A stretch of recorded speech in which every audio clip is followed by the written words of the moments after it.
Bonjour à tous, alors aujourd'hui je vous propose donc 3 questions du concours Sciences Po 2016. On est sur le vrai ou faux, et là j'ai choisi les questions qui ne sont pas des fonctions, ni de limites, ni de fonctions. Première question, ça sera donc question sur les équations de droite. Ensuite, calcul de longueur dans un repère orthonormé. Et une petite question sur une fonction trigonométrique, en tout cas sur une formule de trigonométrie. Alors qu'est-ce qu'on nous dit? On considère donc une droite D qui va être parallèle à une autre droite D' dont on nous donne l'équation. Ce qu'on appelle une équation cartésienne.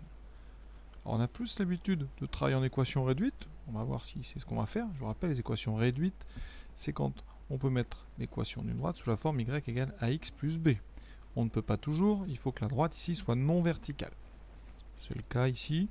Alors, première méthode que je vous propose pour faire cet exercice, c'est de passer en équation réduite. Donc ici, ça veut dire que D' a aussi pour équation y égale, donc on va mettre, alors y à droite, ça fait donc x plus 3 divisé par 2, donc 1 demi de x plus 3 demi, d'accord?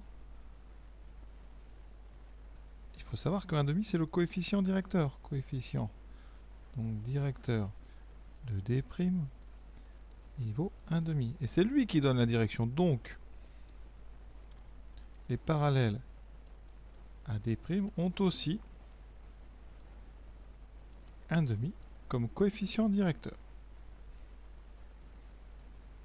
Ça a pour conséquence que le début de l'équation réduite de toutes les parallèles à D' vont être y égale 1 demi de x plus quelque chose, donc plus b. Donc ici, ça veut dire, conclusion, donc, si D est parallèle à D', alors, eh bien D admet comme équation réduite y égale 1 demi de x plus b. Et b, donc ici, à déterminer. Et on va déterminer la valeur de b en utilisant une deuxième information, le fait que la droite D passe par le point A de coordonnées 2, 1. On a donc ceci, y égale 1 demi de x plus b, et on sait que A de coordonnées 2, 1, eh bien appartient à droite. Donc, ça veut dire que dans cette équation, si je prends x égale 2, y égale 1, ça va donner quelque chose de vrai. Ça veut dire qu'ici, 1 demi de xa, donc 1 demi fois 2 plus b, doit être égal à ya, c'est-à-dire 1. On résout, ça me donne ici, donc 1 plus b égale 1, donc b égale 0. D'où, eh bien donc d, qui admet comme équation 1 demi de x, c'est-à-dire x sur 2. C'est bien ce qu'on nous proposait, donc la proposition, elle est vraie. Voilà. Alors ça, c'est si on utilise donc l'équation réduite. Alors, comment est-ce qu'on peut faire sans utiliser une équation réduite directement? On peut utiliser les vecteurs. Ici, le vecteur directeur de D', on a donc une équation, je vous rappelle, c'est ici du cours, ax plus by plus c égale 0. Le vecteur normal, c'est AB. Un vecteur directeur, ça sera moins BA. Donc ici, vecteur directeur de D', ça serait donc moins B, c'est-à-dire 2A, 2, 1. D'accord? Un point M de coordonnées x, y va appartenir à D si et seulement si, eh bien, AM, je donnerai les coordonnées après, et le vecteur V sont collinaires. D'accord? Puisque c'est à droite qui est. Donc pour direction V et qui passe par A. Le vecteur AM, coordonnées, ça fait x moins 2, y moins 1. D'accord? Et V a pour coordonnées 2, 1. Donc j'utilise ce qu'on appelle le déterminant. Vecteur collinéaire, c'est que x, y' moins x' y doit faire 0. Ça veut dire qu'une fois x moins 2 moins 2 fois y moins 1 va être égal à 0. On développe et vous obtenez ici une équation cartésienne de la droite D. Ça fait x moins 2 moins 2y plus 2 égale 0. On obtient x égale donc 2y. Les deux disparaissent. Ça veut dire que y est égal à x sur 2. Voilà. C'est une autre façon qui est beaucoup plus difficile. On utilise la collinéarité. On utilise un vecteur directeur, des choses qu'on ne fait pas tous les jours non plus. Ça me permet malgré tout de vous le rappeler.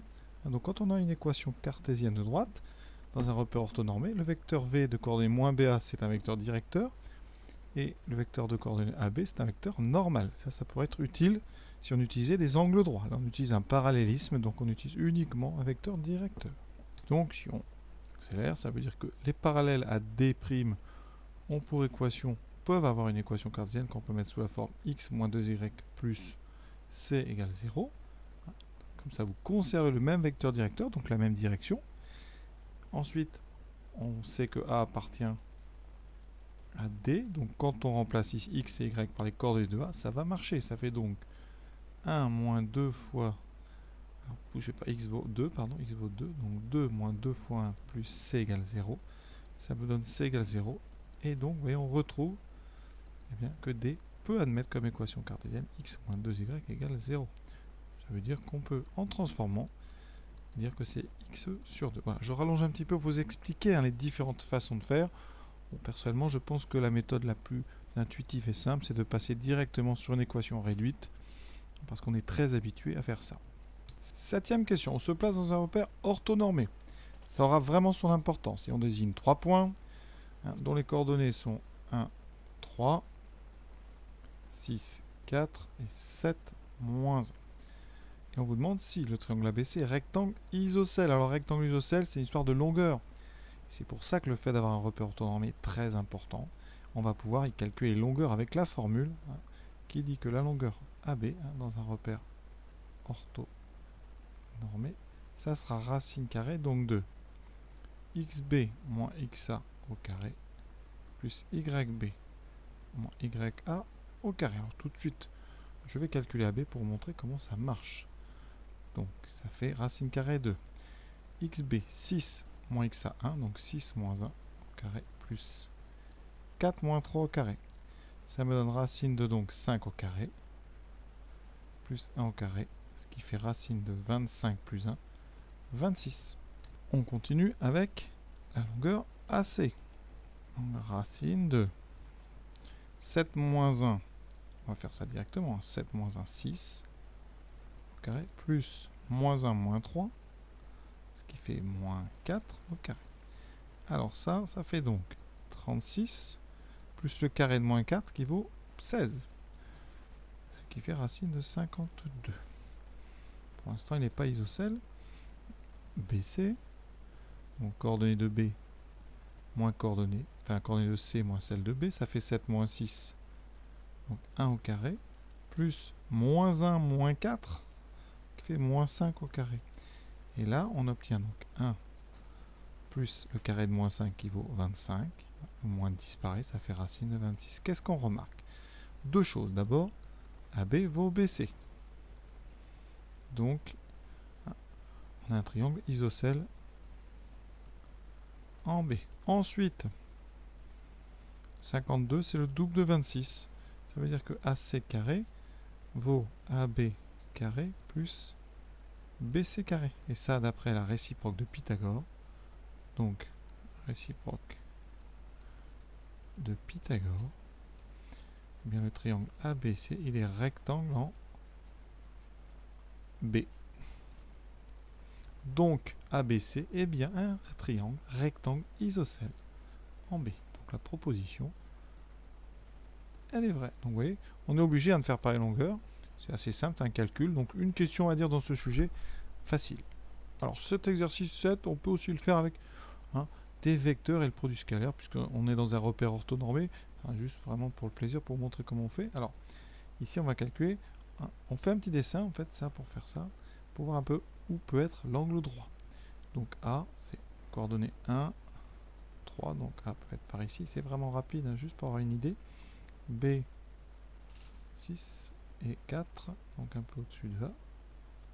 Et C, ça fait 7, moins 1. Voilà, on a bien ce dessin. Donc on imagine ici que si un angle droit, ça ne peut être qu'en B. Donc on va calculer vecteur AB, coordonnées des vecteurs, donc c'est coordonnées de B moins coordonnées de A, ce qui fait 6 moins 1, 5, 4 moins 3. Ensuite on fait les coordonnées de, donc on a fait AB, et on va faire BC.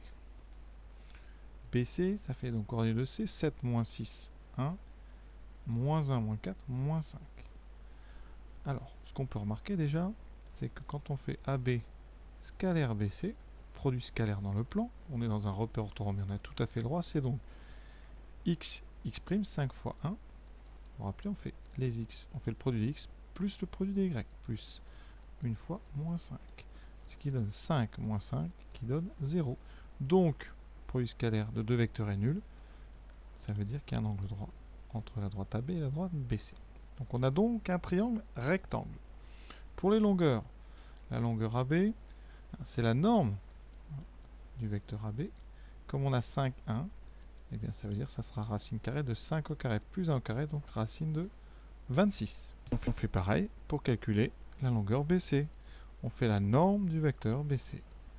Donc ça fera racine carrée de abscisse au carré, 1 au carré, plus ordonnée au carré, moins 5 au carré. Vous voyez, ça va très vite, ça fait racine de 26. Donc on trouve que le triangle est isocèle rectangle. 8e et dernière question de cette vidéo, donc de la trigonométrie. Sinus pi moins x égale sinus x. Alors ça me permet de vous rappeler un petit peu les angles associés. Le sinus d'un réel, ça se calcule à l'aide d'un cercle, le cercle trigonométrique, c'est-à-dire le cercle de centre O et de rayon 1. C'est un cercle orienté. Et donc quand on place ici un arc de longueur x, eh bien, vous savez que le cosinus x c'est l'abscisse du point qui correspond à x ici, et là, son ordonnée c'est le sinus. Donc le sinus se lit sur l'axe vertical. Alors comment se rappeler des formules? C'est assez simple, une fois qu'on a compris le truc. Vous avez donc votre cercle trigonométrique. Je vais placer donc ici un réel x qui correspond à un point. Voilà, moins x, c'est donc un angle, vous allez tourner dans l'autre sens. Donc moins x, vous le trouverez de l'autre côté, symétrique par rapport à l'axe vertical. D'accord? Ça veut dire ici que l'abscisse de x, c'est-à-dire le cosinus x, sera le même que l'abscisse de moins x. Donc on retrouve une première formule. C'est pas celle qui nous intéresse, hein, mais je les redémonte toutes. Le sinus de x, c'est-à-dire l'ordonnée de x, du point qui correspond à x, va être opposé de celui qui correspond à moins x. Donc sinus x, c'est moins sinus moins x. Vous connaissez ça plutôt sous la forme sinus moins x égale moins sinus x. Alors nous, il nous faut des formules avec pi moins x. Donc je remets ici un angle x, voilà. Pi moins x, c'est-à-dire que vous l'aurez exactement en face sur le cercle. C'est une symétrie par rapport à l'axe vertical. C'est 180 degrés, si on fait de la géométrie avec des degrés, moins x, d'accord? L'angle plat, moins x. Donc on est allé jusqu'au demi-cercle et on a rebroussé chemin de moins x. Voilà pourquoi on arrive vraiment, eh bien, sur donc en face, hein, donc à la même hauteur. Ça veut dire qu'ici les deux points ont la même ordonnée. Donc le sinus de pi moins x va être égal au sinus de x. Par contre, si vous avez bien compris, l'abscisse donc de pi moins x, donc cos pi moins x, ça va être moins cosinus x. Donc voilà comment on retrouve, hein, les formules de trigonométrie. La seule chose que vous avez à savoir, on va dire, c'est que dans un cercle, il y a 4 angles qu'il faut savoir placer très vite. Enfin 3 angles. Une fois que vous avez x, en dessous, vous trouverez moins x. En face, vous trouverez pi moins x. Enfin, en face sur la même hauteur. Et en face par rapport à l'origine, symétrie centrale, vous trouverez pi plus x. Et toutes les formules de trigonométrie simple viennent de là. Donc la proposition, ben, vous voyez, elle est tout à fait vraie. C'est la formule, hein, que je viens d'illustrer. Donc cette vidéo est terminée. Je vous souhaite une bonne fin de journée à tous. À bientôt.